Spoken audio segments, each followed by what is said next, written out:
अस्सलाम वालेकुम, this is Amreen Sayal, advocate of high court. और जहाँ तक बात है मेरी अचीवमेंट्स की, तो अल्हम्दुलिल्लाह मैं लास्ट 10 ईयर में हाई कोर्ट बार एसोसिएशन की लाइब्रेरी सेक्रेटरी रह चुकी हूँ। और इसके बाद अल्हम्दुलिल्लाह मैं सुप्रीम कोर्ट की इनरोलमेंट होने जा रही है और विद इन फ्यू मंथ्स में इंटरव्यूज़ हो जाएंगे, तो वो लाइसेंस भी अचीव कर लूँगी।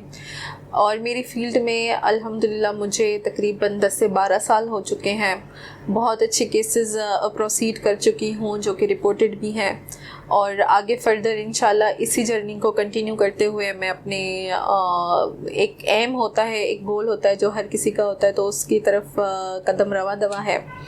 रही बात आपको इस जर्नी में हर्डल्स क्या आते हैं बीइंग अ फीमेल लॉयर्स, तो बीइंग अ फीमेल लॉयर्स आप जब इस फील्ड में कदम रखते हैं तो then you should be like strong lady, you should be, because कहा जाता है कि लॉयर्स जो है और जो हमारी एडवोकेसी की फील्ड है ये है मेल डोमिनेंसी एडवोकेसी की फील्ड है।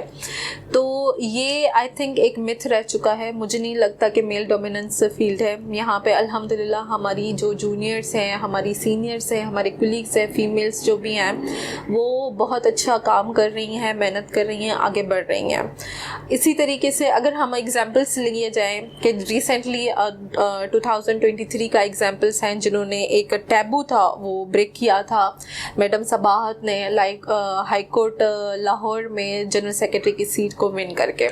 इसी तरह से एक टैबू यहाँ पे भी था कि एग्जीक्यूटिव सीट पे हाई कोर्ट हैदराबाद में कोई भी लेडी नहीं आ सकती और इट्स वेरी चैलेंजिंग, तो वो एक ब्रेक किया था मैंने, शुक्र है अल्लाह का। और उसमें मेरी कुलीग्स का और हमारे जो साथी हैं, हमारी टीम है, उनका बहुत बड़ा एक साथ रहा है।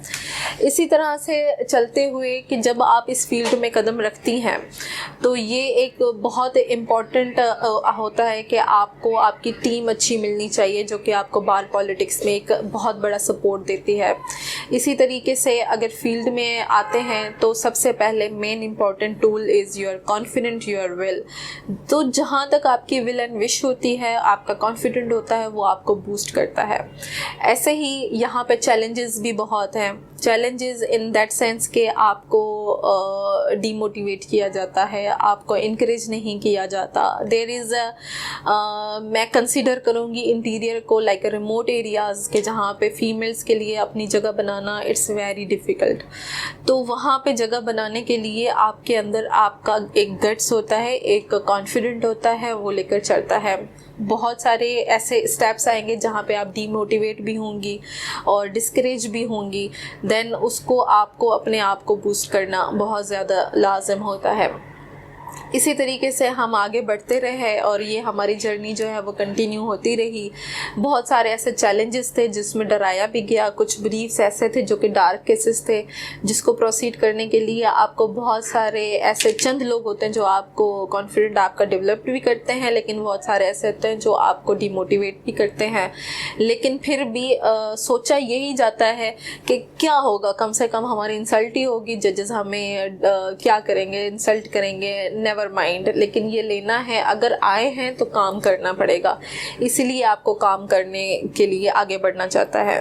फीमेल्स के लिए क्लाइंट एज बनाना बहुत एक टफ होता है, बहुत एक चैलेंजिंग होता है, बिकॉज कि यहाँ पे हमारे मोस्टली क्लाइंट्स हैदराबाद के इंटीरियर में चले जाएं, इंटीरियर सिंध में चले जाएं, तो वहाँ पे जो भी हमारे क्लाइंटेज होती है वो इंटीरियर होती है, मोस्टली इंटीरियर होती है। उनका एक ट्रस्ट डेवलप करना इट्स वेरी डिफ़िकल्ट। तो उस ट्रस्ट को लेके हुए आप जब एक क्लाइंट को रिलीफ दिलाती हैं, उसको अच्छी तरीके से मोटिवेट करते हैं, तो वो पीछे से आपको 10 क्लाइंट्स लेकर आता है, वो एक आपकी एक ब्रिज बनता है, एक चेन बन जाती है। उसमें जो चीज़ें मेरे जो सीनियर ने मुझे सिखाई गई हैं कि आपने क्या करना है कि समटाइम्स ऐसा होता है कि कुछ क्लाइंट्स ऐसे होते हैं कि हमारी एक प्रोफेशनल फीस जो है वो हाफ देते हैं, हाफ आफ्टर रिलीफ वो देते भी नहीं है। तो कभी भी उसको फॉलो नहीं करना चाहिए, बिकॉज के कल को अगर वो आपके पास आना भी चाहेगा, वो जस्ट बिकॉज ऑफ उस फीस की वजह से वो उसके माइंड में होगी, वो आपके पास दोबारा नहीं आएगा। तो क्लाइंट को इस तरीके से आप रिलैक्स रखें कि वो दोबारा 100 टाइम्स आपके पास आना चाहे, वो आपके पास आए। कभी भी उसको रियलाइज्ड नहीं करवाएं कि ये था, आपके पास रिमेनिंग ड्यू पेमेंट थी, आपने दी नहीं। सेकेंडली, इनिशिएटिव स्टेज पे जब आपके पास एक ब्रीफ आता है, तो ये वो चीज़ें बता रही हूँ जो मुझे सिखाई गई थी कि आपके पास एक ब्रीफ आता है, चाहे वो आपको एक पैनी क्यों ना दे, चाहे वो आपको 5 रुपए दे, 10 रुपए दे, लेकिन वो हो करोड़ों का केस, लेकिन आपने प्रोसीड इस तरह से करना है कि लेकिन उसने आपके जेब में शायद लाखों रुपए डाले हो। इस लगन से, इस मेहनत से करें। बिलीव मी, अगर आप वॉलंटरी भी लेती हैं, उस चीज़ को चलाती हैं, जो वो आपकी मेहनत होती है, जो आर्ग्यूमेंट्स होते हैं, जो ऑडियंस आपको चेक कर रही होती हैं, वो आपको 10 क्लाइंट्स लाकर ही देगा। वो एक जो वॉलंटरी फ्री ऑफ कॉस्ट आप लेती हैं केसेस को, लेकिन जिस तरीके से, जिस डेडिकेशन से आप चलाएंगी, तो वो पीछे 100 क्लाइंट्स आपके लिए लेकर आएगा। तो कभी भी आपको ये नहीं सोचना चाहिए कि मैं अभी आई हूँ कमाने के लिए, अर्निंग के लिए, तो मुझे इस तरह से फीस के बिना मैं केसेस नहीं लूँगी। स्टार्ट आप यहाँ से करें जर्नी, इंशाल्लाह वो चीज़ आपको पे बैक करती है।